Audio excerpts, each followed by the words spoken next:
Fala galera, tudo bem com vocês? Estamos aqui para mais um episódio de iPod e hoje eu estou trazendo uma figura ilustre para finalizar a nossa temporada de podcast de 2024.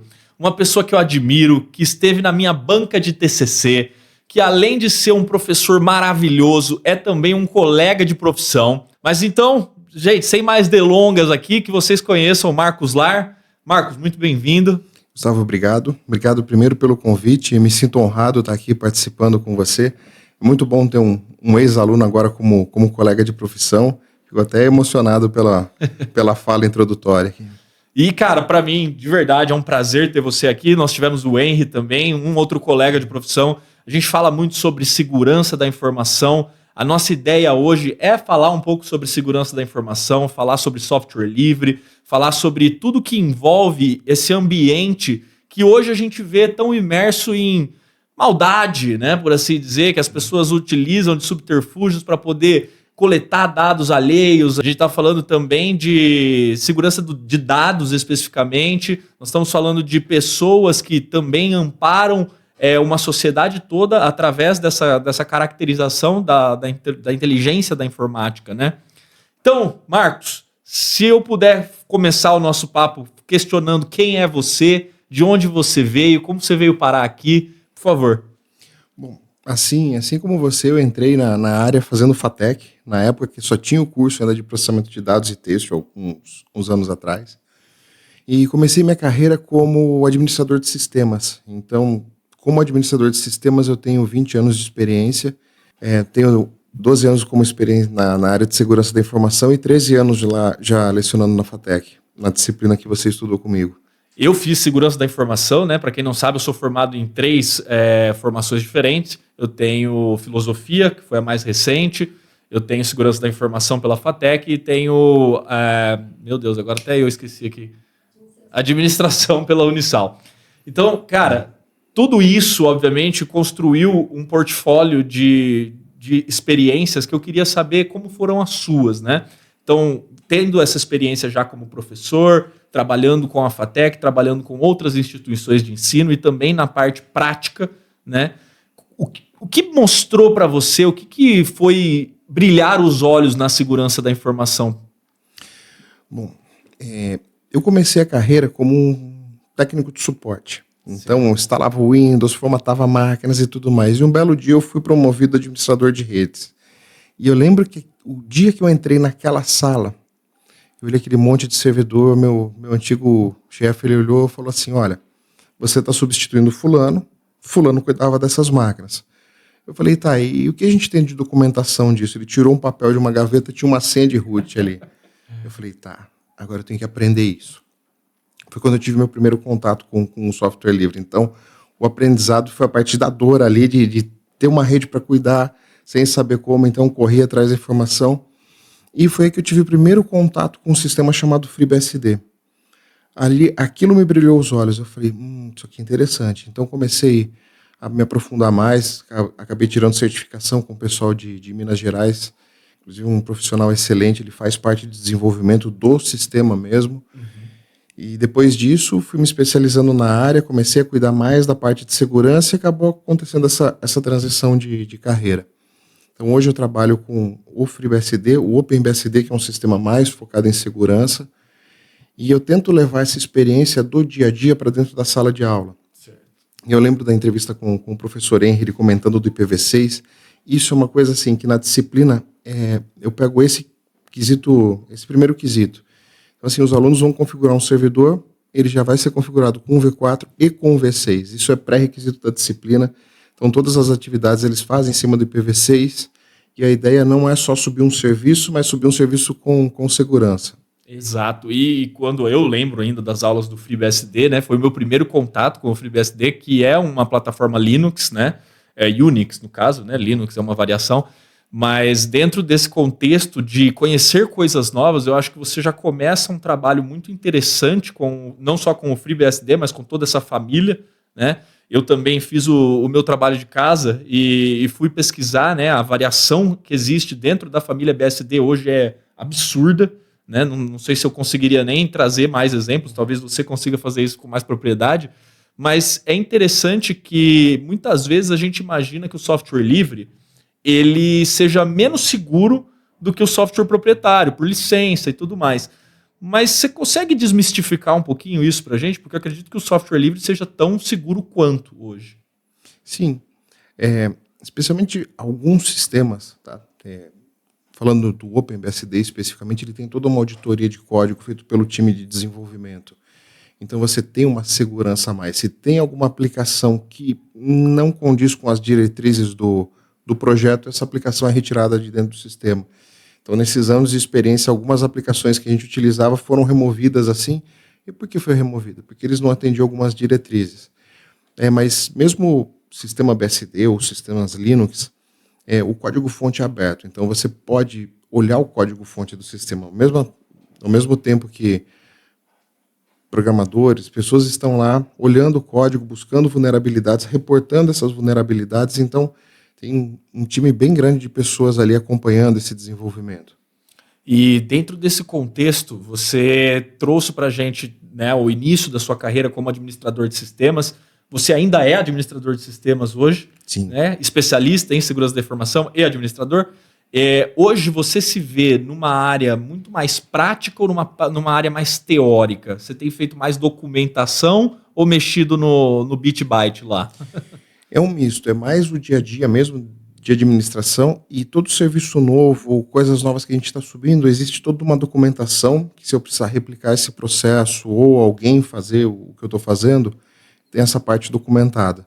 Eu tenho feito muito isso em aula também, é uma coisa que eu mudei nas disciplinas e pego no pé dos alunos para fazer. Antes eu pedi um relatório final de entrega, hoje não, todo final de atividade eles vão fazendo um pequeno relatório, escrevendo passo a passo do que foi feito, então eles vão entendendo dessa forma a importância de fazer uma documentação, de como isso foi implementado, do que eles estão fazendo, se um dos alunos do grupo precisar refazer, tem lá o passo a passo, então eu acredito que é um misto, mas é mais ainda prático do que a parte documental. E fala uma coisa para mim, cara, como que tá o mercado hoje, né? Assim, a área de administração de sistema normalmente foi uma área, pelo menos nos últimos 10, 20 anos aí, que houve muita oportunidade de negócio.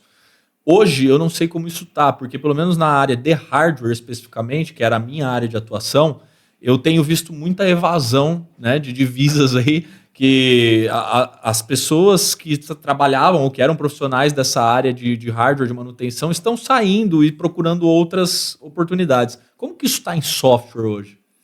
Bom, eu posso falar com um pouco mais de propriedade da área de segurança em si. É uma área que está muito aquecida e a gente vê assim muitas oportunidades, vagas abertas mesmo, mas eles não encontram o pessoal qualificado para ocupar essa vaga. Então, enquanto eu vejo muita gente buscando emprego, eu também vejo o outro lado, que são vagas que estão abertas, meses com uma vaga aberta, e sem o pessoal que consiga ocupar uma vaga desse tipo. Hoje, o mundo teoricamente globalizado que a gente vive, ele permite que a gente tenha vagas no mundo todo, né? Então, o home office, né, a pandemia até trouxe um avanço dessa necessidade que a gente tinha para fazer o trabalho remoto funcionar de forma efetiva. Eu noto que o Brasil ele ainda é um exportador de mão de obra. Quando você acha que a gente vai começar a se transformar num importador de mão de obra? Essa pergunta ela nem estava no roteiro. É que estou batendo papo aqui e me veio essa coisa na cabeça. O que você acha que vai acontecer com o Brasil? Hoje, olhando o valor do dólar, já é um pouco mais difícil a gente manter um talento ou concorrer com qualquer empresa externa. Então, uma empresa que pague $5.000 no ano já é equivalente a R$30 mil aqui. Então, assim, para o mundo exterior, contratar pessoas aqui do Brasil ainda é uma mão de obra muito barata. A gente tem uma mão de obra qualificada. Sim. E vendo essa precificação em dólar, acaba sendo muito barata ainda. É interessante. Então, acho que a gente precisa criar oportunidades aqui dentro para reter os talentos e tentar trazer de fora, mas especialmente por conta do mercado, dessa variação cambial é um pouco mais difícil. Então, eu falei interessante porque na minha cabeça, né, as coisas funcionam da seguinte maneira, a gente também tem um poder atrativo de mercado para esse lado de mão de obra barata, né? Então nós disputamos sim com o México, com China, com Índia, né? E saber disso, entregando qualidade, de alguma forma, talvez possa atrair essas pessoas de talvez países de terceiro mundo também, que sejam equivalentes à nossa economia, né? Acho que não está numa disputa tão igualitária com países de primeiro mundo, mas eu noto também uma dificuldade muito grande em países de primeiro mundo, europeus ou americano mesmo, que tem sido uma dificuldade para eles encontrar também o profissional qualificado, essa mão de obra que a gente tem aqui, né, e eles estão conseguindo levar com tanta facilidade para lá, né? Sim. Bacana. Bom, voltando então ao tema, eu queria ouvir de você, Marcos, como que tem sido a tua experiência como professor nos dias de hoje, com tanta informação sendo colocada na cabeça das pessoas, né? Nós estamos vivendo novamente num mundo globalizado que faz com que a gente tenha acesso a uma quantidade muito absurda de informações, né? E para você tem notado alguma diferença nos alunos, algo que você precise se adaptar com relação a redes sociais, a toda essa fusão de informação que tem acontecido? Bom, acho que o primeiro princípio, o primeiro problema aqui é como deixar a aula um pouco mais atrativa do que o celular que está na mão do aluno ali. Perfeito. Então, da sua turma, agora mudou muita coisa nas duas disciplinas que eu estou ministrando. Então, todos os trabalhos que vocês faziam em máquinas virtuais, hoje eu levo para servidores, que eu contrato uma VPS, um servidor cloud, onde eu tenho alguns servidores, então os grupos que vocês faziam nas máquinas virtuais, esses alunos vão fazer em máquinas reais. Então, quando a gente sobe uma aplicação de acesso remoto, como o SSH, eu explico, falo, olha, a gente precisa ter um segundo fator de autenticação, alguma coisa além da senha, porque a sua senha pode ser quebrada. Não sou só eu que estou falando, eles estão vendo diariamente as tentativas de força bruta acontecendo. E aí o aluno recebe um e-mail, professor, teve 200 tentativas num dia. Eu falo, sim. Então, tá vendo a importância de deixar isso aqui um pouco mais seguro? Então, com isso, eu consigo prender um pouco mais a atenção deles, que eu falo que quem avalia o trabalho deles não sou eu, é a internet. Eles precisam subir os serviços de forma mais segura. E uma coisa que eu me deparei esse semestre foi com a utilização de ChatGPT para tentar resolver as atividades. E eu já tive que ir lá até os grupos e falar, olha, você quer procurar? Então vamos procurar da forma correta. Porque eu olhei assim, eu pedi uma resposta e veio uma coisa totalmente diferente do que eu tinha pedido. E aí eu olhei assim e falei, bom, acho que o seu prompt não foi muito legal aqui. E então, algumas vezes que dão algum erro, que gera uma mensagem de log, eu tento orientar eles, olha, a partir dessa informação, como que eu consigo tirar uma informação válida? Porque a intenção é ensinar eles a andarem com as próprias pernas. Então, sim, se eles vão buscar no Google ou se eles vão buscar no ChatGPT, o que for mais fácil para eles. Mas eles precisam saber buscar essa informação correta. Então, a gente está trabalhando com um FreeBSD usando um Nginx para servidor web.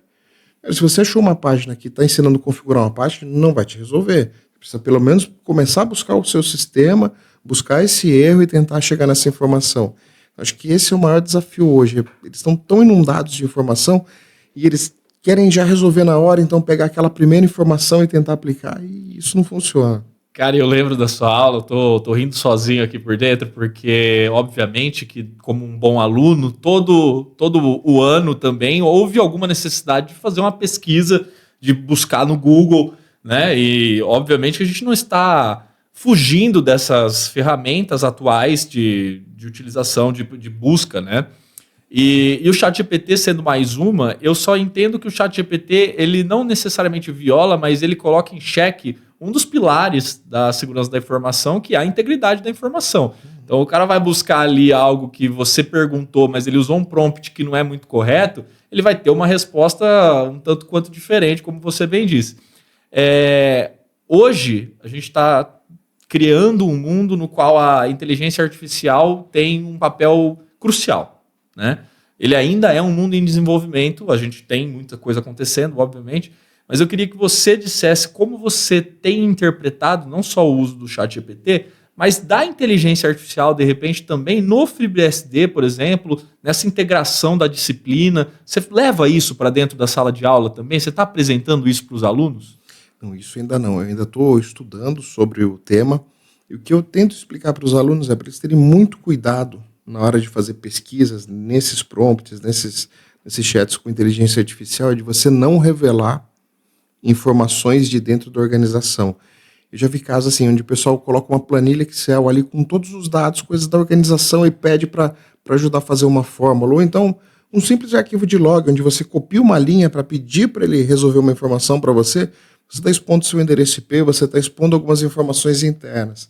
Então, olha, você vai pegar esse log e vai colocar lá, vamos sanitizar essa informação, vamos tirar coisas que são da empresa e você pode substituir por um endereço de rede reservada, você pode substituir o domínio da sua empresa por um domínio de teste, qualquer coisa assim, para evitar que informações confidenciais ali do seu dia a dia acabem caindo para treinamento de uma ferramenta de IA. Isso é importante, inclusive, a gente mencionar, né, para todo mundo que estiver ouvindo aí, a questão da segurança da sua própria informação, né? Às vezes o cara vai fazer uma busca no chat GPT, ele coloca o RG, coloca o CPF ali. Gente, são informações suas, são dados que você passa no seu dia a dia, em determinados momentos, obviamente, ok?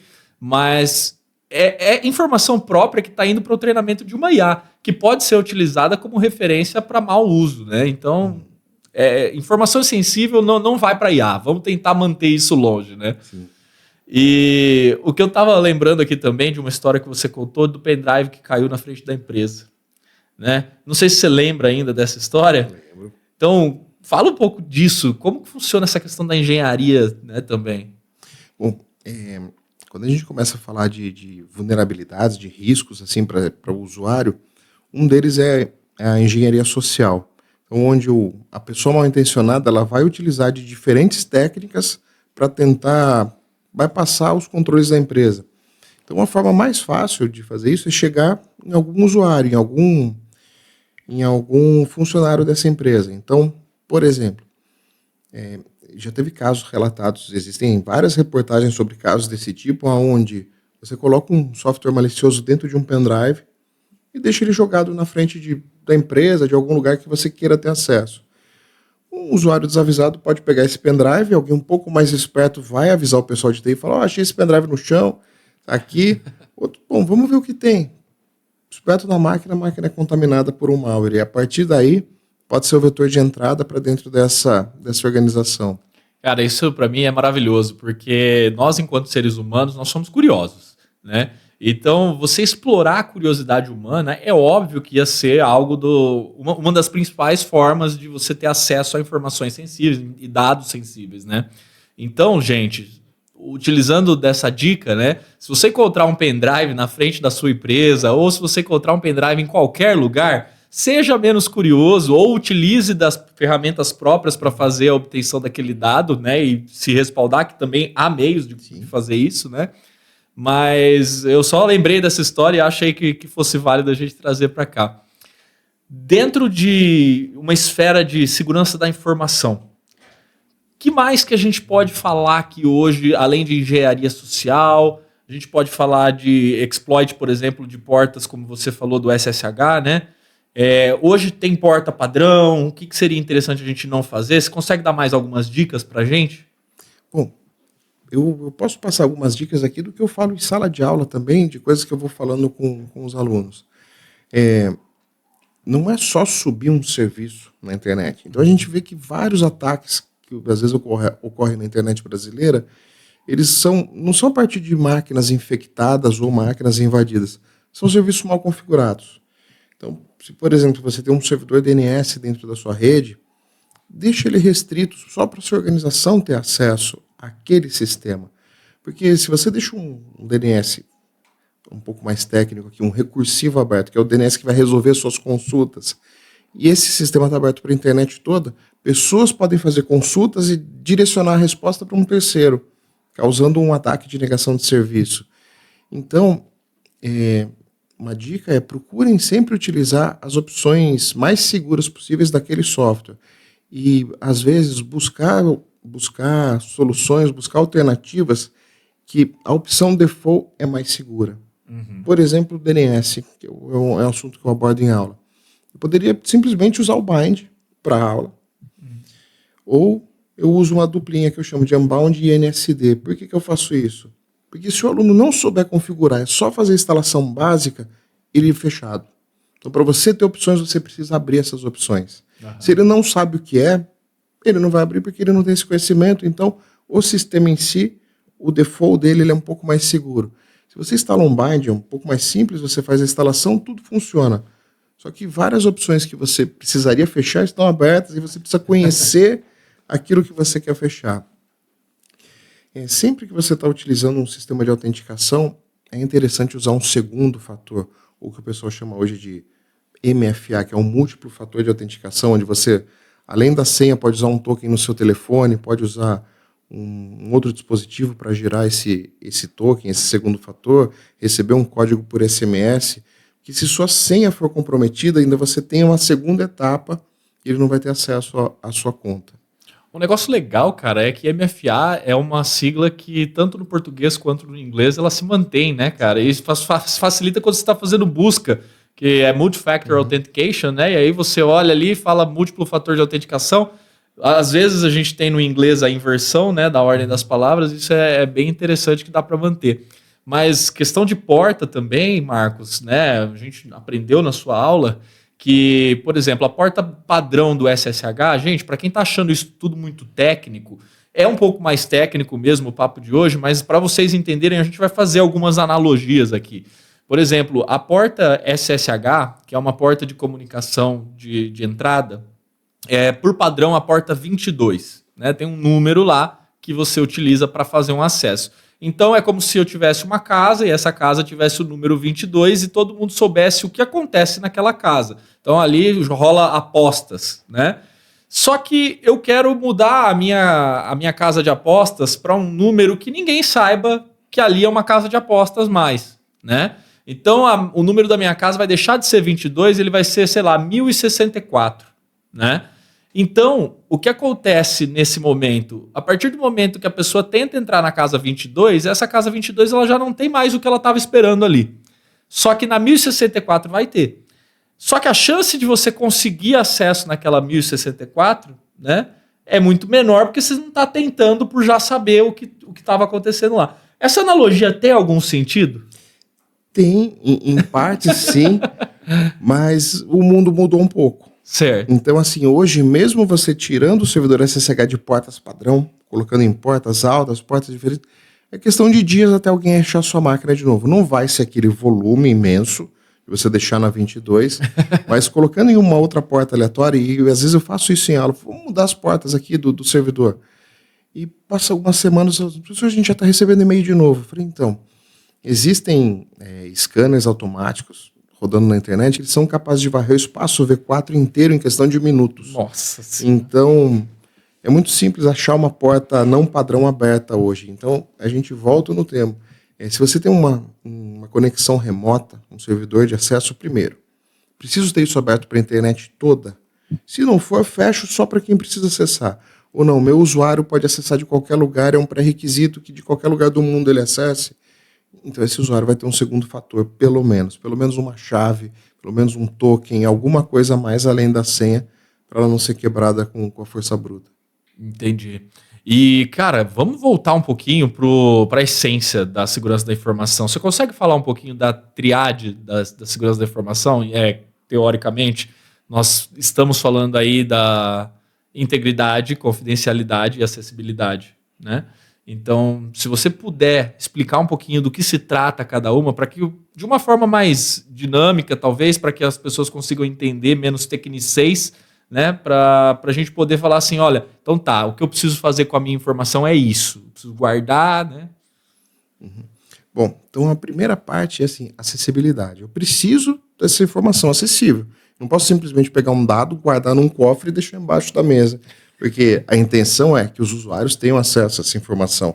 Então, a gente está gravando um podcast agora, a intenção é que eles tenham acesso ao conteúdo. Isso. Eu vou fazer um site, os usuários precisam acessar esse site. Então, a informação precisa estar acessível. Essa informação precisa ser confiável. O que é confiabilidade? Então, a informação que eu estou gerando aqui, o e-mail que eu estou te enviando, o site que eu estou colocando, o código do software que eu estou deixando disponível, precisa chegar íntegro até você. Então, o que eu desenvolvi do meu lado precisa chegar até você. Uma forma é utilizar protocolos seguros. Então, hoje essa transição está sendo transparente para o usuário, mas, por exemplo, quando você está acessando um site, Você vai lá, antes você digitava só um www, o nome do site, e você já entrava num site automaticamente.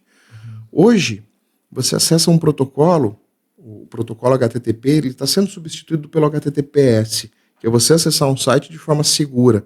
Quando isso começou a ser implementado, a gente vê que tinha sites que só o login do site passava por esse protocolo seguro, ou seja, a informação que você está digitando ali, ela passa de forma cifrada, de forma criptografada, que se alguém capturar não consegue ver, mas o restante do acesso era todo em texto claro. Então, se alguém estivesse observando sua comunicação, veria tudo. Hoje, existem organizações no mundo que te fornecem um certificado de graça, para que você coloque o seu site de forma segura no ar, com HTTPS. Então, ninguém no meio do caminho vai conseguir mexer com essa informação. Então, tendo uma conexão segura do meu servidor até o seu cliente, o que você está acessando é o que essa conexão está te garantindo. Então, isso garante a integridade, a confiabilidade da informação. Perfeito. Eu estava lembrando aqui de tudo que a gente está conversando e a gente entrou um pouco em HTTP, HTTPS, são protocolos, né? E a gente está falando aí de criptografia em cima desse protocolo, né? O HTTPS, na verdade, é uma camada de criptografia em cima de uma comunicação padrão. Questão de criptografia. Como que você vê isso no software livre?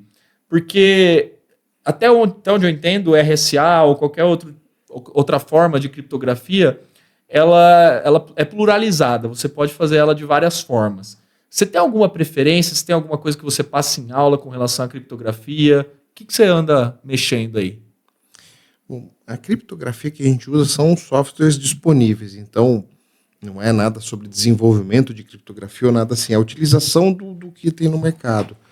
E o que a gente gosta, o que eu gosto muito de usar em aula são curvas elípticas, chaves do tipo ECDSA para acesso, mas aí entra numa questão muito técnica. Sim. Então, assim, é melhor o aluno ter qualquer chave criptográfica nova, tá? Recente, que não foi provado que pode ter sido quebrado ou não. Então, o que a gente recomenda é use protocolos modernos, cifras modernas, protocolos mais modernos ali para esse acesso. Certo.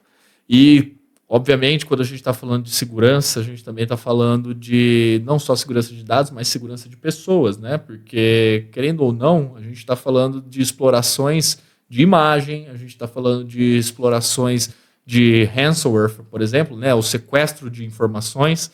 Hoje, você passa todos esses dados em aula? Eu imagino que sim, porque na minha época você já passava. Como que isso desperta a curiosidade dos alunos? No software livre, por exemplo, a incidência teoricamente é menor devido à pluralidade que se incide dentro do que é Unix-based e não, né, de forma mais gráfica, assim. Se bem que Unix-based também pode ser muito gráfico, mas... Existem os terminais gráficos e tudo mais. Mas, assim, isso é uma falsa sensação de segurança, que às vezes o pessoal está utilizando um Linux ou um Unix, ele fala assim, eu estou protegido contra malwares. Você não vai ter aquele código malicioso que afeta um Windows, mas existem já ransomwares que pegam Linux. Ele usa as bibliotecas de criptografia do sistema para cifrar os arquivos. Ou o que a gente vê muito é uma máquina Unix sendo invadida ali e o pessoal coloca um cryptominer ali, ele usa o seu servidor para minerar bitcoins. Então, software livre ou não, as máquinas são suscetíveis a isso. Esse cryptominer aí, ele é um worm? Pode ser, a gente chama de código malicioso mesmo, pode ser um malware, alguma coisa que ele infecta a máquina e ele usa o poder de processamento daquela máquina para ficar minerando criptomoedas. Caramba, cara. Então assim, gente, para quem costuma deixar todas as portas abertas aí nos seus sistemas, né? Quem não faz o mínimo de análise, e a gente está falando da maioria, a gente não está falando da minoria, né? Ninguém quer se preocupar com isso, na verdade. Existem empresas que têm todo esse cuidado, né, de fazer, inclusive, essa proteção para você. O teu antivírus, teoricamente, te protege de certa forma também. Mas é interessante que quando você recebe um ataque, né, normalmente isso é direcionado a empresas, majoritariamente, você consiga ter o seu respaldo com backup, né? Backup é uma forma viável de respaldo, de segurança. Quais outras formas, de repente, a gente pode trazer aqui? Bom, backup ele pode te ajudar, no caso de ransomware, em partes. Tá? Hoje, o pessoal de ransomware evoluiu também, ao mesmo tempo que a gente tem leis que vão dando proteção de dados. Por exemplo, aqui no Brasil a gente tem a LGPD, que caso você tenha uma base de dados e você vaze informação dos seus usuários, você pode ser processado por isso. O pessoal de ransomware, existem gangues que eles estão trabalhando no que a gente chama de ransomware de dupla extorsão. Ok. Você tem que pagar. Então ele criptografou seu dado, você fala, tudo bem, eu tenho backup, eu não vou pagar. Então tá bom, então a gente vai vazar essa quantidade de dados que a gente tem aqui. Então você perde das duas formas. O ideal é não deixar acontecer. Obviamente. Então, seguindo boas práticas, existem sites que você... É a primeira vez que eu estou trabalhando com esse sistema operacional, eu não sei o que fazer. Entra no site do CIS, você coloca o sistema que você está utilizando, ele vai te dar PDFs assim, com páginas e páginas de controles que você pode aplicar para deixar esse sistema menos vulnerável. Não vou falar mais seguro, porque assim... segurança 100% é uma coisa, é uma meta que a gente nunca chega nela. Mas você deixa esse sistema menos vulnerável, menos suscetível a ataques. E pensando em organizações de grande porte, então, uma coisa é um ransomware pegar um computador de uma secretaria. Outra coisa é ele paralisar a operação inteira da sua empresa. Quanto tempo a gente vai levar para voltar backup de 50 equipamentos de storages de rede? Então, o backup vai ajudar, mas a gente precisa pensar como evitar que isso aconteça. Existem até empresas, isso acontece com tanta frequência, que existem até seguradoras hoje especializadas nessa parte, do tipo, olha, aconteceu alguma coisa, como que a gente vai fazer para conter esse dano? Mas aí mais para a parte de contenção de danos, indenizações. Não, sim. Aí entra o business, né, do negócio, que realmente você tem seguradora de seguradora, né?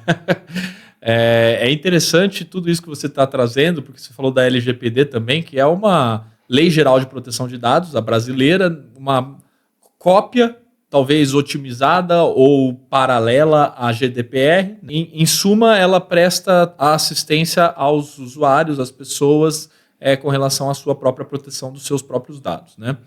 E você falou de algumas formas de se proteger e da importância de ser proativo nisso.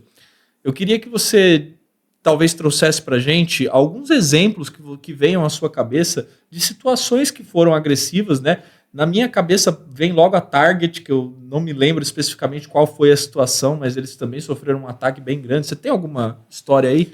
Target é um ataque histórico, que todo professor usa isso em aula para exemplificar. É um ataque antigo, tá? Sim. A gente está falando aí de 2011, 2012, 2013, onde dados de cartão de crédito foram vazados. Então, como isso aconteceu? A Target era uma empresa grande, tinha maturidade em segurança da informação. Então, os atacantes eles infectaram uma empresa terceira que fazia manutenção no ar-condicionado da Target. Quando esses técnicos entraram lá, entraram com o equipamento contaminado, esse malware se espalhou pela empresa e ele não visava os servidores, ele não visava a rede da empresa, ele visava os pontos de venda, as maquininhas de POS. Nessa época, os Estados Unidos ainda era cartão só com tarjeta magnética. Foram, se eu não me engano, 40 milhões de cartões de crédito roubados nessa época. E foi um pouco depois da Black Friday. E isso criou...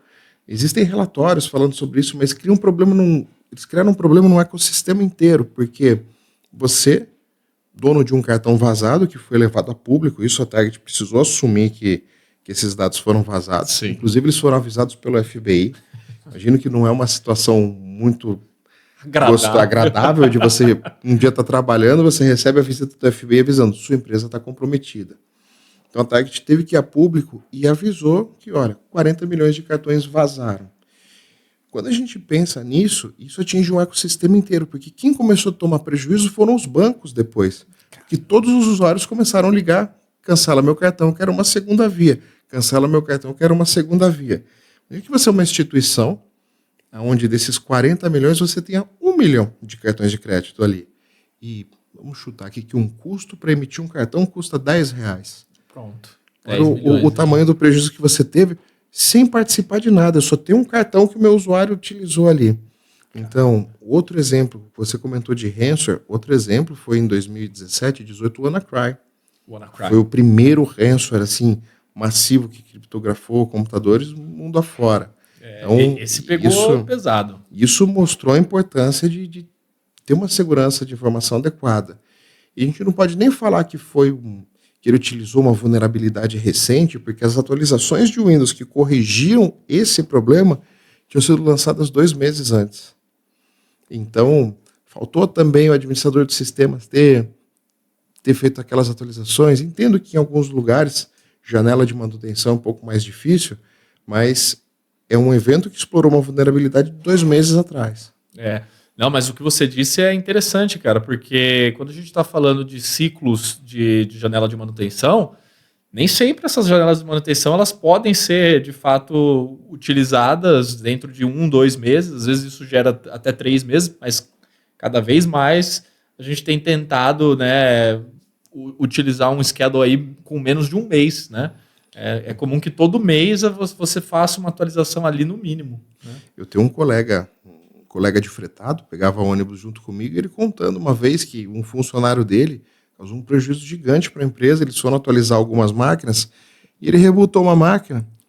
Foi uma maquininha só naquela empresa ali, controlava a linha de produção de sorvete da empresa. Eles perderam toneladas de matéria-prima na hora que essa máquina reiniciou e parou a esteira. Nossa, cara. Eu tenho uma história parecida assim, com um incidente específico de uma pessoa. Eu sei que essa pessoa hoje já nem trabalha mais na área, mas na época era um colega de armazenamento de dados, e eu lembro até hoje que ele subiu uma versão de backup em cima da produção, e ele fez isso, e no momento que isso aconteceu, o CEO da empresa afetada baixou na empresa na qual a gente atuava, e, cara, aquilo virou um caos e foi bastante... Assim, eu perguntei o que ele aprendeu com isso, e ele falou, aprendi a ler. Aprendi a ler porque naquele momento faltou só um confirm ali, né? De, porra, não era isso que eu queria fazer. Foi um erro, obviamente acontece também. A gente entende que errar é necessário, que errar rápido também é interessante, mas tem erros aí que trazem um prejuízo muito grande. Prejuízo, né? Um pouco maior. Marcos, fala uma coisa para mim, cara. Você tem conselhos para administrador de sistema? O que você recomenda para as pessoas? Você trabalha com administração de sistema há 20 anos, você recomenda software livre, você prefere software proprietário, apesar de ser um entusiasta? Como que você lida com isso? Eu parto do princípio assim, existe o pessoal que entra naquelas guerras ferrenhas ali, um defende um sistema e defende com um e dente aquilo. É assim, o melhor sistema é aquele que você sabe utilizar. E existem casos onde aquele sistema que você está utilizando não vai te resolver o problema. Sim. Então, por mais que eu goste, que eu trabalhe com BSD, algumas aplicações que eu rodo não são suportadas, eu preciso utilizar outros sistemas. Então, independente do sistema que você está utilizando, faça o básico. Então, assim, muitos administradores pecam em não fazer o básico. O que é o básico? Manter esse sistema atualizado, aplicar todos os patches de segurança, ler um pouquinho alguma informação, alguma documentação desse sistema de como desabilitar serviços desnecessários. Não é porque o meu sistema tem 50 mil recursos que eu quero utilizar esses 50 mil recursos. A gente sempre trabalha do mínimo. Eu fecho tudo, desligo tudo e eu vou abrindo aquilo que eu preciso utilizar. É mais fácil fazer isso do que em 50 mil opções lembrar de desligar aquilo que eu não quero. Então, eu vejo muita gente assim pecando no básico. O que eu falo para os meus alunos, comecem do básico. Começa a colocar um acesso inicial, ter que instalar alguma aplicação, preciso mesmo daquilo, preciso de todas essas aplicações que vêm junto, ou só desse componente. Então, comece do básico, e a partir daí você vai construindo o sistema. E para quem quer interagir com esse mundo acadêmico, né? Isso é uma curiosidade minha, até acho que em um ou 2 anos depois da minha formação, eu acabei entrando em contato com você, falando, olha, tem interesse em ser professor, né? E o que a gente pode fazer aí e tal. Como que você vê hoje a oportunidade no mercado acadêmico também? Tem espaço para novos professores? A demanda está grande? Como é que está isso aí? Está grande, tem... A FATEC mesmo está abrindo novos cursos, está abrindo unidades em outras cidades também, onde não existiam FATECs, novas FATECs estão sendo construídas. Eu falo um pouco da FATEC porque é a instituição onde eu ministro aulas, mas ministrei aulas em outras instituições também. Tirando as grandes universidades estaduais e federais, onde você precisa ter aquela carreira de mestrado, doutorado, para poder dar aula, outras universidades mais ligadas à tecnologia, eles tentam buscar profissional de mercado, profissional que tenha vivência de mercado, que possa ir lá e, na sua aula, mostrar para os alunos como o mundo funciona, não só baseado num livro, não que a teoria não seja importante, a base, mas hoje, você tendo experiência de mercado, você consegue, em várias universidades da nossa região aqui, colocação como professor. Então, eu acho interessante a gente trazer um pouco disso, porque eu acho que ainda existe uma massa de pessoas que gostariam de fazer parte de um ambiente acadêmico e às vezes se frustram, né, ou deixam de fazer uma tentativa porque exatamente pensa dessa maneira, de que precisa fazer uma carreira acadêmica com mestrado, doutorado, para depois galgar uma posição. Mas legal, cara, que bom que está crescendo, que bom que tem novas oportunidades aí de mercado. E você pretende continuar nessa área? Pretendo. Eu falo assim, dar aula é uma diversão. Tirando a parte burocrática de fazer toda a papelada, fechamento, eu gosto muito do ambiente de sala de aula. Então, eu brinco comigo mesmo. Eu falo, quando eu quero aprender alguma coisa de verdade, eu coloco aquilo ali na disciplina. Porque uma coisa é você saber aquele assunto para você lidar no dia a dia com aquilo. Outra coisa é você entender aquele assunto para poder explicar para alguém. Perfeito, cara. Então você se esforça mais, você começa, mas e se eles me perguntarem isso? Eu tenho que estar preparado. E se eles me perguntarem isso aqui? E por mais que você se prepare, chega na sala de aula, eu tenho uma dúvida, e dessa forma? Bom, dessa forma eu não pensei ainda. E não tenho problema nenhum em falar, não sei, semana que vem a gente volta, a gente conversa sobre isso. Não, e vou dizer para vocês, gente, que isso é uma verdade absoluta, tá? Porque eu lembro muito das aulas do Marcos, inclusive um dos fatores pelo qual eu convidei o Marcos para estar aqui hoje é o apreço que eu tinha pela aula dele, de fato, como parte da banca do meu TCC, não foi algo que eu escolhi, né? Não tive escolha, então assim, ter ele também como professor na minha banca de TCC foi uma oportunidade imensa de feedback. Eu lembro do feedback que você me passou com relação ao armazenamento de arquivos. Então, aquilo também foi um aprendizado. Agradeço e falo para vocês que se a gente tiver professores com o mínimo do empenho e dedicação que ele tem, com certeza a gente vai ter um mundo aí muito mais capacitado. Isso fica aqui como um agradecimento. Marcos, estamos chegando nos momentos finais. Eu queria que você dissesse para a gente algumas palavras finais que venham à sua cabeça, algo que você queira deixar para alguém que esteja assistindo, ou qualquer tipo de dinâmica que você tenha vontade de fazer aqui no nosso finalzinho de programa. Tá. Bom, para quem se interessa, o assunto foi segurança da informação, para quem se interessa em entrar na área, em conhecer um pouco mais, a palavra que eu deixo aqui é networking. Perfeito. A comunidade maior que a gente pensa que seja, ainda a comunidade ainda é muito pequena. Quando você começa a entrar nessa área, você vê que quase todo mundo conhece quase todo mundo. Quando você vai comentar de alguém, eu conheço fulano que trabalha na área, ele vai falar, eu também conheço. Então, assim, existem vários eventos aqui no Brasil sobre segurança da informação, alguns grátis, onde você só precisa se deslocar até a cidade, outros que são pagos, mas não são tão caros assim. O interessante dessa área é você conhecer pessoas, entender o que o pessoal está pesquisando, o que está sendo falado, conhecer os profissionais da área e participar de eventos, participar de palestras, de treinamentos, assim, é uma boa forma de você conhecer. E a gente acabou não abordando sobre usuários também e privacidade, mas uma dica aqui é para o usuário. Tome cuidado com as informações que você disponibiliza sobre você mesmo na rede. Perfeito. Você fala, é só uma rede social, mas um atacante está de olho ali, então ele consegue ver todos os seus gostos, consegue saber, ter um mapeamento sobre você para tentar mandar um ataque um pouco mais direcionado, tentar saber um pouco mais sobre sua vida. Então, cuidado com o que é postado, com o que é falado online. E é uma pena que a gente não tenha conseguido falar sobre privacidade, sobre usuários, porque a verdade é, o programa em si ele tem um tempo limitado. Se ele não tivesse, a gente podia falar muito mais sobre muitos outros assuntos, até entrar em coisas mais técnicas, talvez, para explorar aí um ambiente, um público até mais engajado nessa área técnica. Mas o que a gente trouxe aqui, eu acho que é uma boa porta de entrada, né, para que as pessoas se interessem, para que você vá atrás também de conhecer um pouco mais sobre o que você pode fazer para se proteger. Isso é muito interessante num mundo tão globalizado e tão demandante da nossa atenção, né? E não só demandante, como eu diria, cobrado, né? A gente tem sido cobrado pela nossa atenção e as pessoas têm sido muito mais utilizadas, né? Em forma, por exemplo, de Facebook, de Instagram, em forma de número, né? Para obtenção de atenção direcionada. Enfim, chegamos ao fim do programa.